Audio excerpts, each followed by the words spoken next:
This is a Rogue Media Network podcast.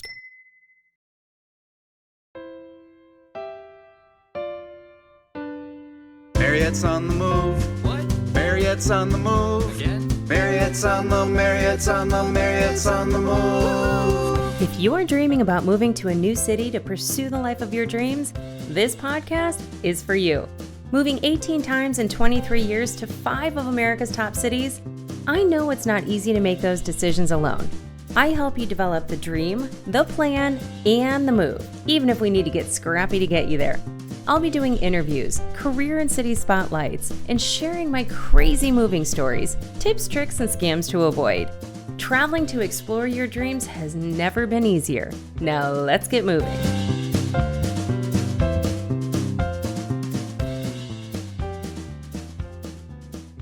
Well, hello everybody. Welcome to the show. This week I'm bringing a friend of mine on the show. Her name is Meredith Walker. I actually got to spend quite a bit of time with her when I was in Waco, Texas for the Waco Block Party because that's where she lives. But Meredith is actually the CEO and founder of Fortifying Roots.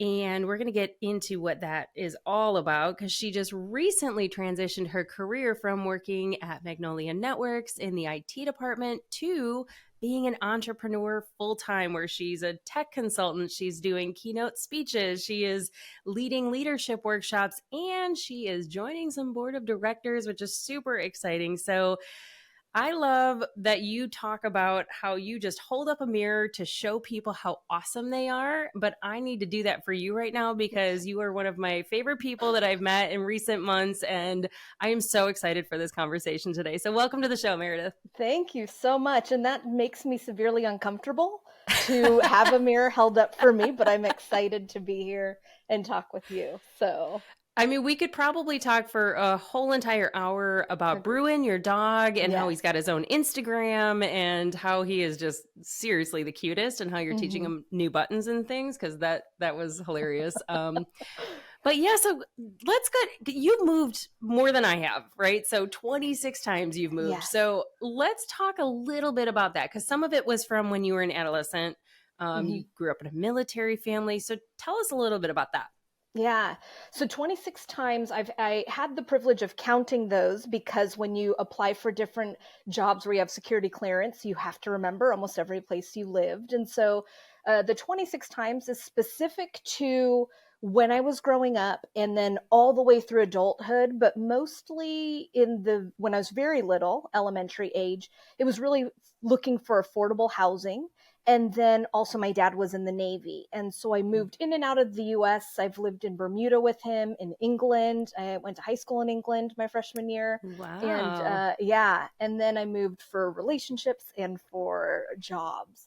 So I feel like I've moved a lot, almost in the same county, in same districts. And maybe even in the same state.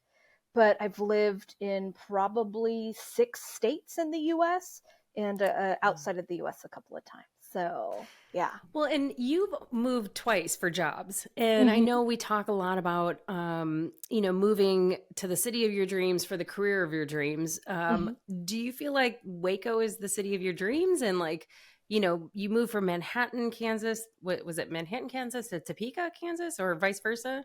Yeah, I think if anybody were to think about it, all 3 of those cities, they would not classify as the cities of their dreams in comparison to living in Carlsbad, California, Right. or Like on the beach. Massachusetts. Yeah, where I've Yeah. lived on both sides. To me, similar to Manhattan, Kansas, Waco, Texas has the real big-ish city or bigger city feel, and it's almost a central hub between Austin, between Dallas. You've got all the sports, which is, as you could tell in the room I'm in, is really attractive to me. And so Waco feels right for my husband and I. We really enjoy having small town feel and the capability of going to big towns very easily. Right. So whether or not we've got big dreams, we've got big goals, and it feels like our dream city right now. So Yeah. I think we like that. I don't think we would do well in Austin or Dallas with our personalities. Yeah, it's funny. When I was coming out to Waco, looked at all three, Houston, Dallas, and Austin to fly into. And I was like, gosh, they're all about 2 hours away. So like either Yeah. way.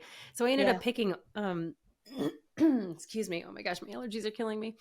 Mhm. I ended up picking Austin because I have several friends that live there. So it was Mhm. awesome because like this is my year of reconnection. I like last year I couldn't do anything because I got hurt and like I just was trying to survive and walk Mhm. again. But this year it's like I'm gonna see everybody that I can. If I have to jam like, an hour with somebody into my like week, I'm gonna do it, Yeah, So yeah. I think that's really what the cool thing about being in Texas. What's odd to me, and I don't think that anybody thinks of how massive it is. It takes me 8.5 hours to get back to Manhattan, Kansas, where I have some family.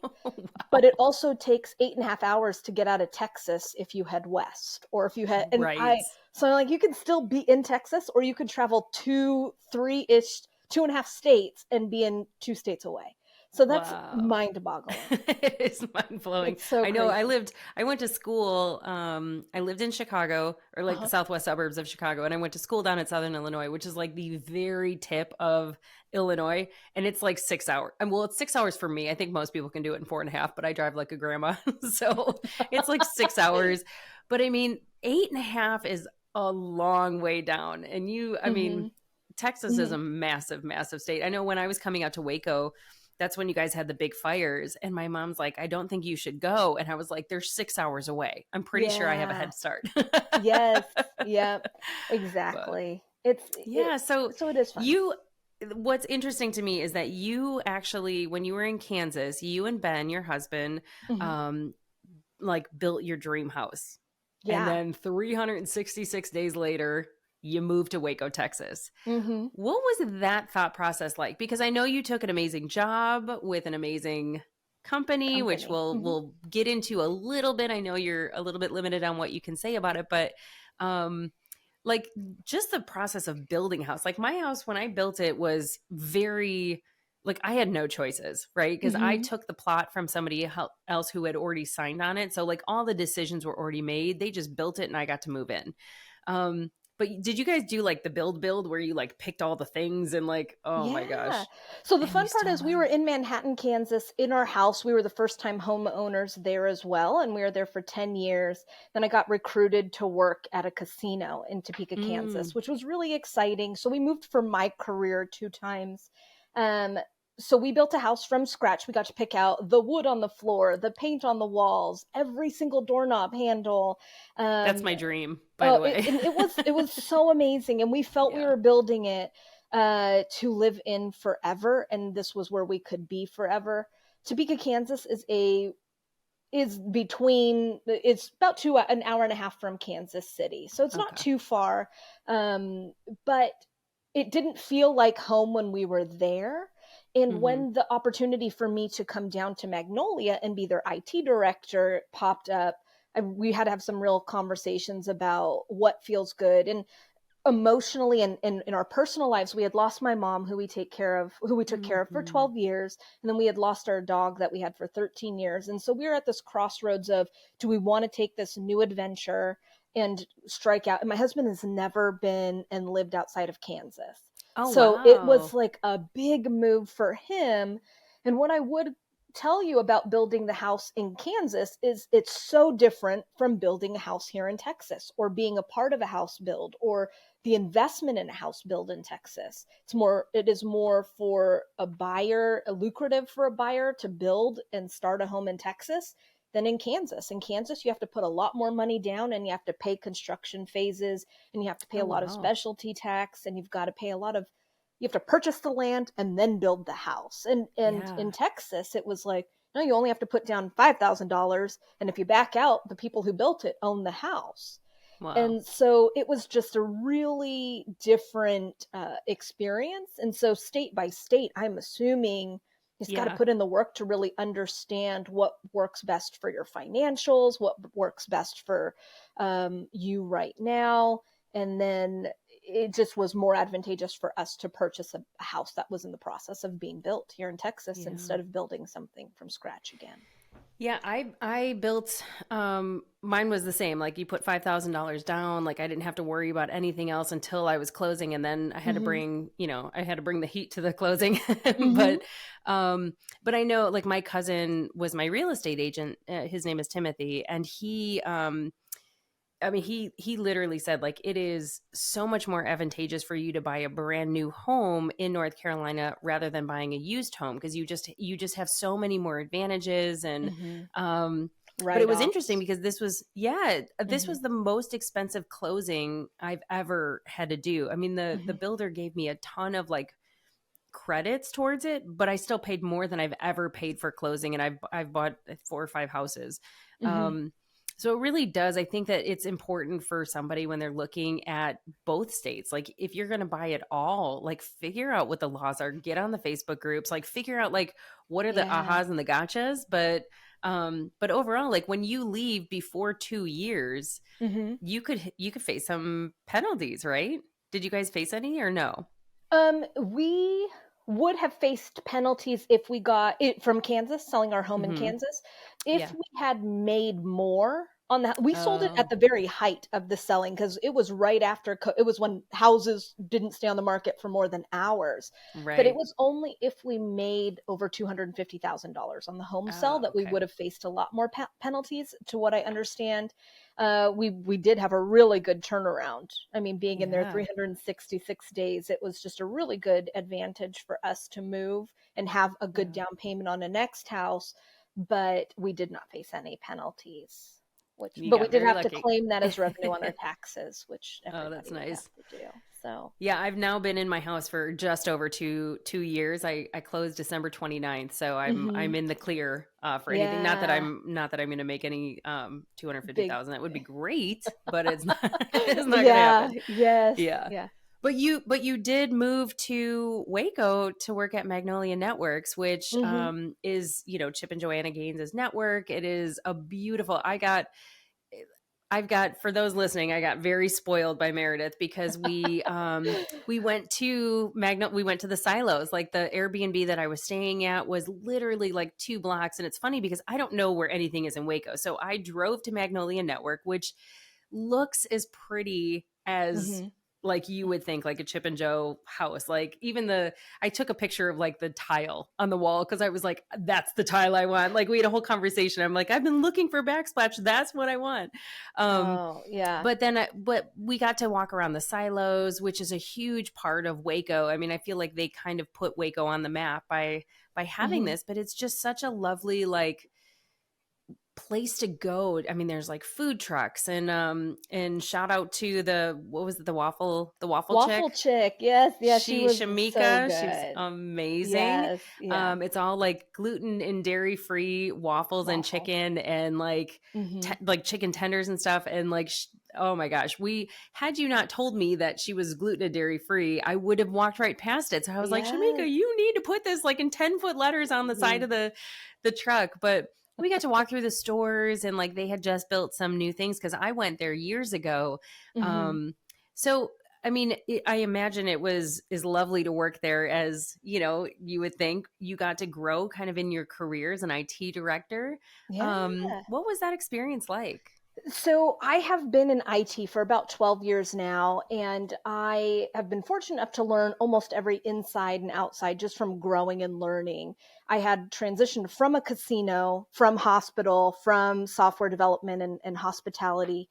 And I felt every single stepping stone led me to get a position at Magnolia. And what just to actually clarify, so Magnolia is Magnolia, and then we have Magnolia Network, which is not Ooh, what I worked for, but Magnolia Network does all the is production, is the part of it. affiliate, is all of that. Yes, got it. That so I worked for Magnolia, which meant all of the anything that plugged in for someone to do their job, any application that connected to the systems, um, just any cybersecurity, anything like that. So every career milestone that I have been through, I think set me up for success in that realm. I couldn't say any more better things about my colleagues, my coworkers, the team that I was privileged to lead. some of the most talented people that I have been able to just be a part of.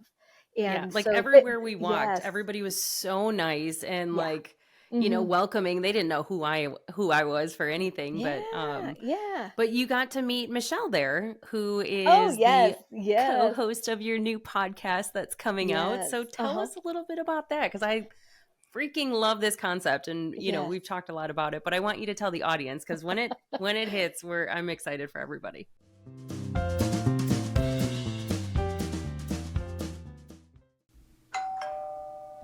Have you heard of Monat or Modern Nature? I hadn't either before my friend Monica was raving about their skincare products that she's obsessed with.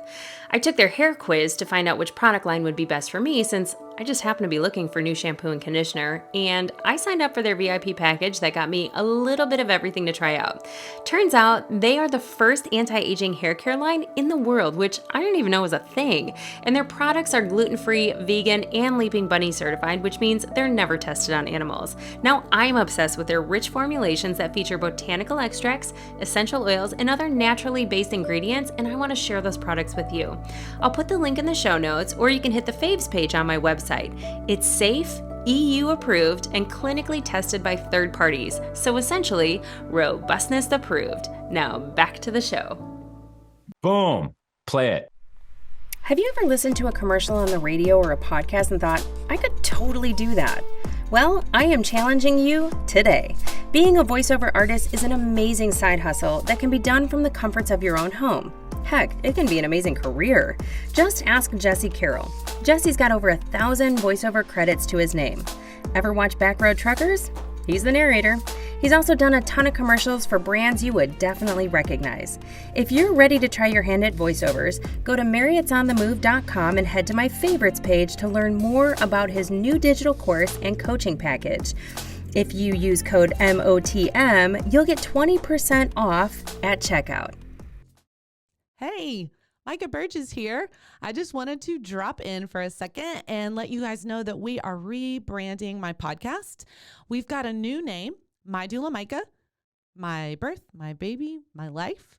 And we are super excited about extending the content that we've got going from childbirth to postpartum. Now we're including family and marriage and just kind of your life in these childbearing years and what that looks like, and maybe give some helpful tips and wisdom. I mean, I'm 51. I got 6 kids. I think I can help you guys with some stuff. There will still be local interviews, of course. And I'm also expanding now to have including more nationwide interviews. We even have somebody from Canada and Australia. So I'm super excited about this process and what we've got in store for y'all. So join us.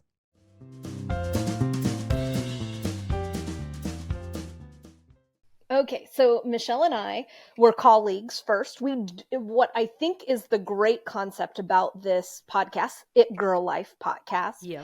is flipping the script on what it means to be the it girl in today's day and age, because there are a lot of unattainable standards and things that people we glamorize and we highlight in comparison to what is really going on. And so I think we are going to be able to present a different perspective on topics that people write in about that help people understand messy is okay, failure is okay. People, surround yourself with people who celebrate you in your success story or help you with a leg up on your journey and your path of who you're supposed to be. But the fun part about this is Michelle, another strong, confident director in this world. She and I are like yin and yang in our personality types. And so she very much will give recommendations, almost like a mama bear, very soft and gentle. And I will pour gasoline on feelings. And because sarcasm is your, is how I your love hug. language. Yes, sarcasm, snarky, witty. And I think what is different and just not related to the podcast, but we're both Asian female. I'm really small. She's really tall and she's always put together. She really looks put together. She has a young daughter. And so She works she's out like gonna a maniac. she We bro- she literally works like out. Her and her we husband went have and a had waffle gym. and tenders. Yeah, Yeah, and she like and was leading a Pilates class, and we were yep, like, we "Oh walked man, back and we are like, don't mind us. sorry, We're just living our best life I'll over have here. more. Yeah, I'll have Yeah. more syrup on my tenders, please." And so she just is so kind in how she provides feedback. And one of the stories that kind of gravitated us together was the question that was asked, as a female in a power-ish role or in a high role, have you ever not had a seat at the table? And Michelle's mindset and her viewpoint is, I will question if I need a seat at that table if there's not one for me. Whereas my opinion is, F that noise, I'm going to carve my own seat and I'm going to carve a table next to me so that other people can sit down. And I think Right. neither are wrong. She Right. she wants to make sure that people understand why, are asking the why behind, what do you feel? Why are you there? What do you want at that table? Where I feel that I'm holding the mirror up to say, you can reach for the stars and I'm going to help you find the way to get there. Right. And so that's why it's fun, is because Yeah. she's great. She's got a lot of insight. Her background, the common thread between us is we care about people. We want to lead people well, and we want to make sure that people understand life is messy, and then you figure it out. Yeah, there's not one path to get to where you need to be, and sometimes you got to No. let that go, let the path happen for you, brick Mhm. by brick, so you're walking. And I think that's Yeah. what's so unique too, because you are in your new role, right, as a full-time entrepreneur. Yes. You and I are both looking to kind of speak to the college scene and the college kids out there that, are so desperate for mentorship. And Mhm. you and I had a whole conversation about that at lunch, because it used to be that like you would come into a company, they would physically train you person to person, they'd give you all the tips and tricks and all that stuff. And now it's like, Mhm. here's the internet, go figure it out on your own. Oh, you should know what questions to ask. You should, put all this energy in it. And if they don't know what they're getting out of it, they're not Yeah. going to do it. Right. Yes. So, Yeah. talk to me, because I mean, you led a team of IT people at several Mhm. different companies. So, Yeah. like, what from your perspective, when you're meeting with somebody that's a young adult who's like kind of newer in the corporate space, like, how do you coach them? What do you look for? What do you, if Mhm. somebody's graduating in May and like wants to go into IT and be a good corporate citizen, like, what does that look like? I think that the interesting thing in my philosophy and what my education and background is, that's different from others, is I'm not feelings based. Just to Mm, be upfront and honest, I'm not feelings based. And what I'm hopeful when I use the platform as M. Walker, the talker, to do keynote speaks or leadership workshops, is to really resonate with folks that everything is controllable. What we really say is, hey, it's out of your control, or these things happen and that's not in your control, so don't focus on it. But what I'm hoping to harness and give them a message of is, it may feel overwhelming, it may feel scary, but focus on the controllable factors in that, because mm, then it really puts a name and it gives you an opportunity to take that next step. And what I want people to understand is, not the next step isn't going to fix it. The next step isn't going to be to stardom. The next step isn't XYZ. It just gives you the momentum to take the next step and then the step yeah. after that. And so mostly the keynote talk to college students is unlocking their potential, their higher potential, based on focusing on controllable factors. And this story is from when I turned 23. I had to take care of my mom, who became quadriplegic. And I was in a job that was making $11 an hour. And I was Mhm. emotionally, financially, physically responsible for an adult person who Can you was can you fine give in them their. that little story? Are you comfortable with like Yeah, what happened? yeah, of Because it is course. a really, like, my mind was blown when you told me. And then I was like, Oh, wow, as a 23 mhm, year old, you should be thinking about like getting married and having a child. And here mhm. you're caring for your adult mother. Yeah. So my mom had caught something similar to a cold, and it is called Guillain-Barré Syndrome, or GBS is what people call it. And what happens is your body views it as attacking itself and shuts down your nervous system. There's a lot out of 100,000 people, 1,000 people a year could contract this, mostly pregnant women, sometimes athletes. It just depends. Your body views this as attacking it and shuts down. Wow. My mom was in the Philippines at the time, and not saying that they didn't have the appropriate health care, it was just diagnosis and being on a ventilator for 8 months caused her nervous system and her nerves to come into a quadriplegic state. So she couldn't feel the temperature of water till past her elbows or past her knees. So she just had permanent nerve damage. So mentally she recovered. And I had to figure out how to get her medication that could revert this was $10,000 a vial, and she needed a minimum of 3. Mm-hmm. Oh my gosh. And so what I'm really, through that story, wanting people to know is, like, there was no GoFundMe. There was no easy way to do that. But I really just had to think, who am I in this moment and what can I do? And I wrote the medicine company. I wrote different news channels. I wrote all of my mom and my stepfather's friends. Did raise some money, didn't raise $30,000, but I looked and tried to think what controllable factors were here. And yeah, it put me in debt, but I borrowed back against my car, which is a tangible asset that people can do. So unfolding over 12 years, there's a lot of lessons like that where it didn't just fix. There wasn't a miracle. My mom never recovered from this, but through my journey and her journey, just imagine she's a quadriplegic and then learned how to paint by tucking a pencil in between her thumb and her hand and moving her core. And I'll pan a little bit, but that Power Cap, K-State Power Cap, was painted by her and signed by Bill Snyder. And so just imagine you have no use of your hands or your legs or anything like that, but still want to fulfill your dreams and find happiness. And that's who I had to become for her. So that's what my speech is about, is you're capable of so much more than you give yourself credit for. And I want people to know that and not put themselves in a box. And you're told that there is a fight or flight response.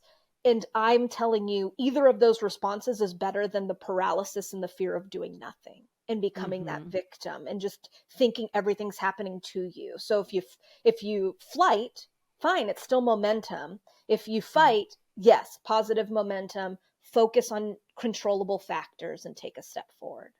So yeah, it could be very small. Story. It could be very big moments for them, because we're hopeful everybody doesn't go through a situation like that. So really putting it into smaller scale where you're overwhelmed with life because you don't know who you're going to become. I'm 40 and I'm just starting a new journey, right? Like it's not the end of the chapter. It's not the end of the story. But I think it's important to note, though, that your brain's a problem solving device, right? And you went into problem solving mode. What could I do? I can write people. I can get the media involved. And I think that that's where people get stuck, right? That fight, flight, or freeze. I think that that freeze part is that, like, you don't know what you don't know. So you don't know what to ask, but there are people that know. Yeah. And like going into the conversation, we were talking about how, like, we get the internet and we can look up all these things, but at the same time, like, a lot of times that answer is right inside of you and we just don't trust that, you know? Yeah. And that leads back to the podcast of, you don't trust your gut, you don't trust yourself, but you are the only person you can rely on in this moment and not anybody else. And not to say people don't want to help you. And now in today's day and age, someone else has battled something similar. So the weight of the world is not on your shoulders. You're not alone. A quick search, a quick conversation, surround yourself with people that aren't going to just make you also continue to feel like the victim and something's happening to you. Reach out. People want to help. Right. Yeah. I think there's so many people too. Like, a lot of young adults want mentors. We're here. We're waiting for you Yes. to call us, and like we will bestow our wisdom upon you. Yeah. And we'll paint a I different perspective. And I think that yeah, I'm not telling you to fix it, and I'm not saying my right. words will fix it for you, but giving someone a different viewpoint could Could unlock, spark. could Yeah, unlock it just could so much more. So, 100%. mhm, Yeah, there's a woman that I've been mentoring. She works with a guy that I worked with, I mean, 15 years ago, who I just adore. His name is Kurt, and he mentors a lot of young adults as well. And he reached out to me and said, I'm working with this girl, Emma. She's awesome. She really wants to get in sales, but you're a woman and you're in sales, and like it's a different perspective that I just can't give her. And will you work with her? And I said, yeah. So we have had probably 3 or 4 conversations now. But what was interesting is that, in the early stages, I always ask people like, what's the end game? What do you see yourself doing 10 years from now? Right. And she said, I would really like to be an account manager or like a field sales rep or whatever, she wants to work in technology, because that's the industry that she's in as well. And so am I, and so are you. But she was telling me that she would love to work for a vendor. And I did the vendor thing for a short amount of time. I realized I like the reseller thing. I like a big portfolio. But then she was telling me that she had the opportunity to interview for a role, and it's coming up in the next couple of weeks or whatever. But because right now she's an assistant to an account manager. She's not a full-fledged account manager. She does kind of the ops and behind the scenes. And it was interesting because she's like, I have the opportunity to take on this role. We're implementing a new CRM. So for those that don't know, it's a customer relationship management tool, where you put like your contacts and your leads and, your sales and all that stuff in. But she's like, we are going to be implementing a new CRM, and they're asking me to interview to like be kind of the trainer and kind of in charge of it. And I said, great. Like, what's the interview like? And she's like, I don't know. They didn't give me any guidance. And I was like, oh, okay, here's a test. But I said, well, what would you do with this? Like, is this something that's going to be implemented anyways? And she said, yeah. And I said, well, why don't you get on YouTube and like learn everything you can about this particular CRM, so that when you get that job, right, there's 2 people, she and another person are going to be interviewing, then you can bring to them like a 90-day plan. Hey, if I were to get this job, this is what I took the initiative. I have to learn this anyway. So I took the initiative to learn all this. Here are my questions for the trainer that would be training me. Here's my 90-day plan of what that would look like if I was in charge of rolling that out. They may not have given you, it might not be a test, but it might be to see like what kind of initiative you would take, because they don't have, that's a brand new role, right? But like you and I have been in that role where they're like, okay, like right now I'm putting together a DEI strategy with another one of my peers. We don't know what we're doing, but we have to figure it out, right? So I think like taking that step back and saying like, okay, well, what could I do? I can collect that data. Because for her, I said, you learning all of this and interviewing for the job, like, what if you don't even like it? Now you have data to say, you know what, I don't think I want this job. Maybe I need to look outside of the company to find a new position as an account manager if there's not one in here for me. Now you have that data, instead of getting into the role and being like, oh my gosh, I hate this. I doubled my income, but I hate this job, like then you want to leave. So there's so many things that you can do, like as a young, like as anybody, just to figure things out on your own if you're asking yourself the right questions, because you probably can figure it out. Yeah. And I think that, so when you had originally asked the question, what I would tell people is exactly the advice you're giving. Stay curious, learn as much as you can, because if not, then you've pigeonholed yourself in this thing, and you'll only be ever known as that thing. And I think that's what's afforded me the opportunity I have no education in IT.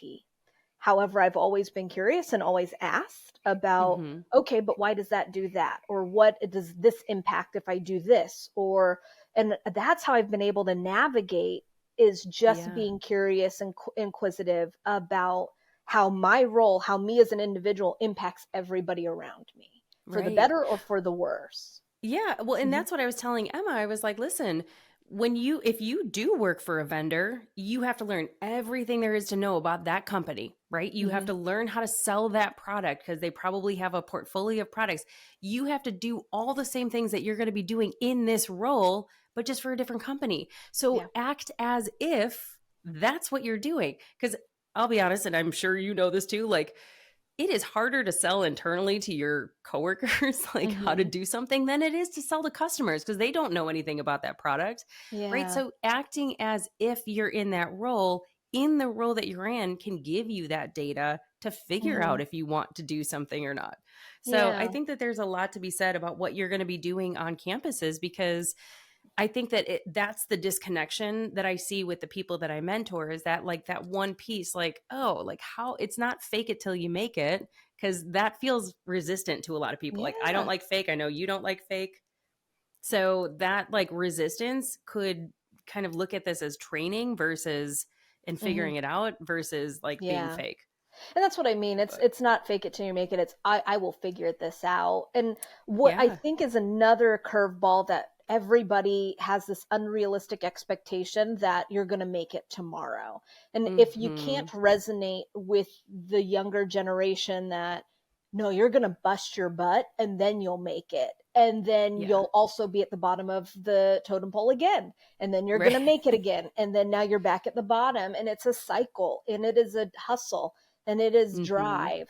And it's not as easy as everybody sees on social media or how things are portrayed, where instantly overnight 1 million people love me and now I'm making this Right. money. Right. Yeah. And Lewis Howes, he famously said, I mean, because I think he was an athlete, and he's got, one of the top podcasts in the world now.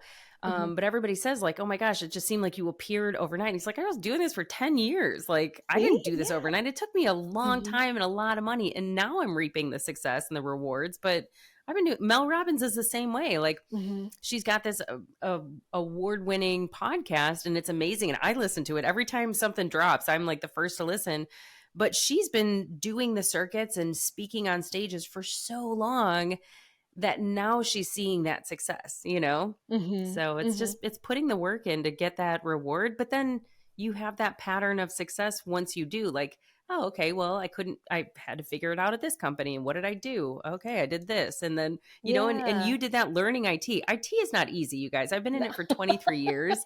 It is like, it is not an easy concept, but once you get it, you get it. Right. Yeah. And you can kind of follow the cord to, different Yeah. things. But to be self-taught, that's incredibly difficult, but also incredibly amazing. Oh, So. well, I appreciate that. It feels like my best friend some days, and then like my worst nemesis on other days. I fortunately am leaning into the world of, I like policies, I like procedures, I like system, I like process. And so I'm really hopeful in my new journey under Fortifying Roots to help businesses create a new foundation of, if you have the right process, you have the right systems, you will then develop the people well, which will unlock their capabilities of becoming leaders.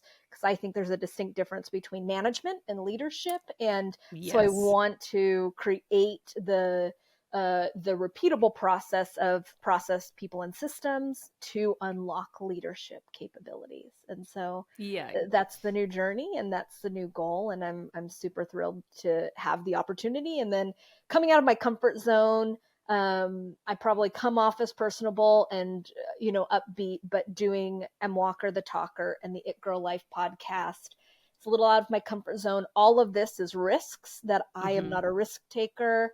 I'm not a go with the flow person. I'm a, how long are we on the flow? What snacks do I bring? How many clothes do I pack? It's the whole thing. Yeah. And so I'm having a really roller coaster emotional journey right now, but it's been thrilling and it's been fulfilling. So it's cool. Well, you don't have anybody to check in with every day to say like, am I doing this right? Right? Yeah. Like, yeah, if you think you're doing it right, you're doing it right. Right. So it's validating everything that you're, if I'm making money, I'm doing it right. Maybe if I'm making money, if people, something. yeah. If people come back. Yeah. And that's really the most interesting piece. And then I've been reading a lot, trying to better understand, you're similar to me. We've functioned a lot in some chaos, in some chaotic worlds. It's not like IT is known for being really calm and dependable when you need it to be dependable. And so Right. my life now is difficult not having the chaos. And so I have to try to find the peace in the relaxing moments and this planning process as I found the peace in the chaos, and operating for about 12 years in full chaos, because I had my Full mom, chaos. I had full school, I had full jobs, and now I just have this human, and obviously my husband and the dog to think about, but Right. so But you also have to, like, I mean, you touched on it a little bit, like your nervous system. You have to come to balance and come out of that fight or flight. And when you're in survival mode for that long, like all the systems mhm. are like, they don't know what to fight. They just fight everything, right? So like you're in Yeah, that first 90 days where you're like telling yourself like, okay, no, another shoe's not going to drop. Like I'm good. I'm balanced. yes. I'm getting there, right? So that's like new waters to navigate. I feel like my body's like, excuse me, what are we doing? Shouldn't we be getting ready for work right now? Or yeah, or shouldn't we be in this like fight mode all the Right. time? And so yeah, it's having a real conversation with my entire psyche, my checking in who I am, really relearning who that is, probably doing some healing of what I've Mhm. put it through for so long, Yeah. that we don't agree on most days. So I'm my worst employee, and I'm having a real And you're the difficult only one. time. Yeah, yep. I'm having a real difficult time liking this person. So Oh on man, well, some I days. can't wait to see what your review's like this year. No. Yeah, exactly. But yeah, it's Well, I think what you're doing is just absolutely amazing. I'm like so happy for you that you like had the courage to leave an awesome job and just go out on your own and trust your gut and trust yourself. Where does Fortifying Roots come from? Like the name? Like why that? oh, it came to me. I am a person of faith. And so I just was trying to figure out who I was trying to be in this next moment. And it was really establishing a strong foundation for businesses and for people. And Hmm. that's where that name came from, of Fortifying Roots. Was I just am trying to build something that's sustainable, efficient, long lasting, Yeah. scalable. And then also the branches of the tree to me is really intricate, of not only fortifying it deep in the roots, but also fortifying the branches that are already existing a lot of times. So pouring back into companies and others is Hmm. what really resonated with me. It sounded like a It does. strong name That's to I move love forward with. it. Thank you. Well, and you're Yeah. also multi-passionate. So there's, So many. branches everywhere. I'm sure that So that you can. yeah. I think that my husband knew, because I've been going to school for about 14 years now. And it was more, and all of that was in organizational strategy and leadership. That's what every degree that I had pursued was in. And so it was something I continued to talk about. But IT is out of necessity something that is lucrative if you do it well, Yeah. if you continue to move up the chain, or in your skill set. And so it's very hard to leave a career that is just a good safety net for you. Hmm. And then so he's just been the strongest supporter, and the biggest hype man that I have, that is like, no, this has always been your passion. This is the first thing that you talk about, and the first thing you Yeah. do when you become a leader in a company is try to reestablish the foundation of the department, of the company, and the people. So it just made sense. I think that the message you're going to be serving to young adults is going to be incredible. And I think that the companies that you're going to work for and with as a consultant are lucky to have you. So Oh, thank I am you. very grateful that you were on the podcast today. I just looked down and we've already been talking for 40 minutes. Oh, I feel like we yes. just got on. But this is what happens with us because I we end up just talking. We're know. like, oh, shoot, we Yes. got to go. We have Um, such a great respect for each other, and so I know. excited that we got to meet and hang out. I know. I love it. Well, how can people find you? Fortifyingroots.com is the website for the consulting. M. Walker the Talker is for the keynote speaking and workshops. That'll be coming in the summer. And then the It Girl Life podcast, you can find us on Instagram. We have a website so that you could submit questions. Any topic. We're really, I think if we don't know it, we're going to coach you through our perspective regardless. Yeah. But I'm more than positive a thing has happened to us. But the itgirllife.com, or itgirllife.com, there's no the there.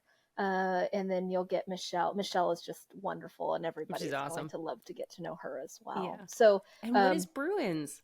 Bruin. Her Yes. Oh my gosh, it's so cute. You have to look at it. So Bruin has a TikTok and an Instagram, and it's Bruin the Hockey Pup. So Bruin, like the Boston Bruins, Bruin, the Hockey Pup. And we're living our best life with him right now. And he does agility, and he does agility and training, and is learning buttons, like you mentioned, but he's a little Maltipoo. And when we had our other dog, we would take him to nursing homes as a therapy dog for just different. So Bruin's going to be that guy as well, who's going to go in the different nursing homes and just hopefully bring some joy to some folks. You're just a community connector. You're just serving the community. Yes. I love it. Yeah, that's what I hope to do. Yeah. Well, thank you so much for being on the show. I'm very excited to release this. I'm sure it won't be the last time because you and I have lots of stuff brewing in the background. So I'm excited for that. So me too. Thank you so much. Thank you.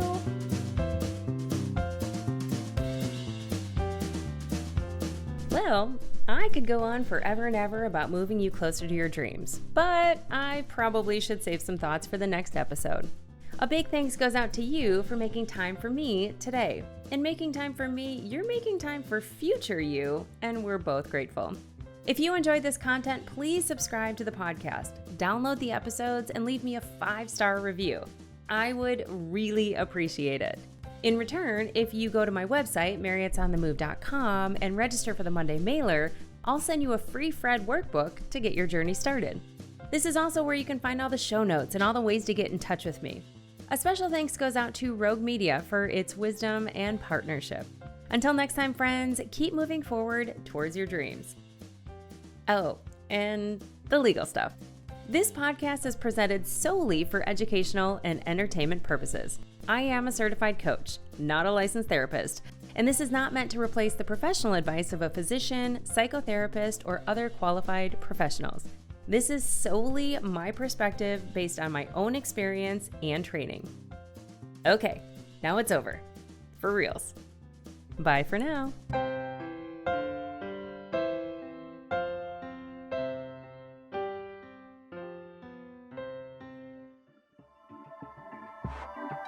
This has been a Rogue Media Network production.